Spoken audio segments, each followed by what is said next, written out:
Welcome back to another video, my people. Today we're making some shrimp fettuccine with some Alfredo sauce.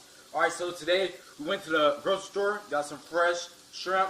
For one, we unshelled the shrimp. Now we're about to put it in the skillet. Then we have our boiling water heating up. We have our fettuccine pasta, and then we'll put in some Alfredo sauce. Let's take it from there.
Thank you for tuning in to another one of today's videos. If you like the video, give it a big thumbs up. If you have not already subscribed to the channel, go ahead and please do so.